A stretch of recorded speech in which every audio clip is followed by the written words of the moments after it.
দুই প্রকার ব্যক্তিকে কুরবানির গোশত দিবেন না। যদি আপনি দেন তাহলে এমনও হতে পারে আপনার কুরবানিও বাতিল হয়ে যাইতে পারে। এত টাকা পয়সা দিয়া, লক্ষ লক্ষ টাকা দিয়ে আপনি গরু নিয়ে আসছেন কুরবানি দেওয়ার জন্যে, আল্লাহ পাকের সন্তুষ্টির জন্যে। এখন যদি আপনি এই দুই শ্রেণীর ব্যক্তিকে যদি আপনি গোশত দিতে গিয়ে আপনার কুরবানি যদি বাতিল হয়ে যায়, তাহলে এটা কেমন বিষয়? এই জন্য আপনাদের কাছে আমার আকুল আবেদন হচ্ছে, যেহেতু আমরা কুরবানি দিব সওয়াবের উদ্দেশ্যে, আল্লাহ পাকের রেজামন্দি হাসিলের উদ্দেশ্যে, অবশ্যই কথাগুলো আমাদেরকে শুনতে হবে। যারা আমরা কুরবানি দেই অবশ্যই আমাদেরকে কেয়ারফুল থাকতে হবে, যাতে করে আমার কুরবানির মাঝে যেন কোনো ব্যাঘাত যেন সৃষ্টি না হয়, কুরবানির মাঝে যেন কোনো রকমের কোনো বাধা প্রদান যেন সৃষ্টি না হয়, সওয়াবের ক্ষেত্রে যেন আমি বঞ্চিত যেন না হয়, আমি যেন আল্লাহ পাকের কাছে যেন অনেক সওয়াবের মালিক যেন হয়ে যাইতে পারি। এই দিকে আমাদের অবশ্যই প্রত্যাশা থাকতে হবে। কি এমন ব্যক্তি যাদেরকে কুরবানির গোশত দিলে আপনার সওয়াবের পরিবর্তে গুনাহ হতে পারে, এমনকি কুরবানি বাতিল হয়ে যাবে? মনে রাখতে হবে। এর আগে আমি একটা কথা বলি, যে দুই ব্যক্তির কথা আমি বলতেছি, আমরা কিন্তু স্বাচ্ছন্দ্যময়, আমরা আরো বুক ফুলিয়ে ফুলিয়ে তাদেরকে গোশত দিলে আমাদের মনে তৃপ্তি আসে, আমাদের মনে শান্তি আসে না। তাদেরকে না দিলে কেমন লাগে? অবশ্যই তাদেরকে দিতে হবে, এটা আরো আমরা আনন্দ ফিল করি।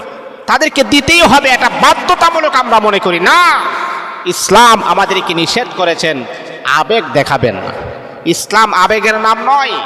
ইসলামকে মানতে হবে, ইসলামকে জানতে হবে, ইসলাম অনুযায়ী জীবনটাকে পরিচালনা করতে হবে।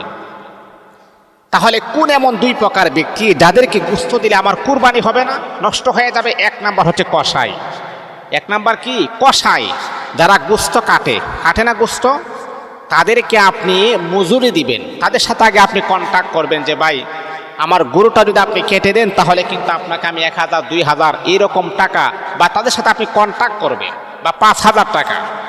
কিন্তু আপনি যদি এই কসাইয়ের মজুরি যদি গোশত ধরেন, গোশত দিয়া যদি দেন, তাহলে কিন্তু আল্লাহর কসম আপনার কুরবানি হবে না। কারণ কসাইয়ের মজুরি গোশত হতে পারে না। কসাইয়ের মজুরি আপনি তাকে পারিশ্রমিক দিয়ে দিবেন, টাকা দিয়ে দিবেন। আর যদি আপনি টাকা দেওয়ার পরে যদি আপনি খুশি হয়ে যদি তাকে আপনি গোশত দেন, এটা হলো অন্য হিসাব। আর যদি আপনি মনে করেন না, তাকে আমি পারিশ্রমিক হিসাবে গোশত দিয়ে দিব, তাহলে বাবা আমি আপনাকে বলছি আপনার কুরবানি হবে না। কসাইকে তার মজুরি হিসাবে গোশত নয়, তার পারিশ্রমিক আলাদাভাবে আপনি কন্ট্যাক্ট করবেন, টাকা দিতে হবে। টাকা দেওয়ার পরে আপনি বড়লোক মানুষ, চিন্তা করেছেন এই বেচারা এত কষ্ট করেছেন, ঠিক আছে, গরিবদেরকে আমি যেইভাবে দিই তাকেও আমি সেইভাবে একটা বন্টন দিয়ে দিই, এটা হচ্ছে অন্য হিসাব। কিন্তু যদি তার মজুরি যদি আপনি গোশত ধরেন, তাহলে কিন্তু আপনার কুরবানি নষ্ট হয়ে যাবে।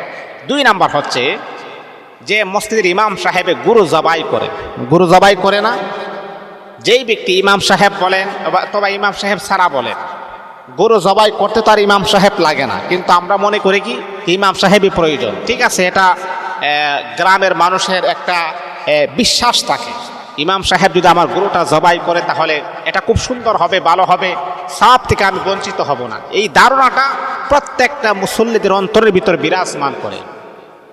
তা না হলে অনেকে কিন্তু কুরবানি দিতে পারে, গরু কাটতে পারে, জবাই করতে পারে, কিন্তু তাদেরকে দিয়ে করাই না। কারণ প্রত্যেকটা মুসল্লির একটা ভরসা থাকে, ইমাম সাহেবে জবাই করবে যাতে করে কোনো রকমের কোনো বিয়াদবি যেন না হয়ে যায়, সুন্নত থেকে যেন কোনো রকমের কোনো পাবন্দি যেন নষ্ট না হয়ে যায়।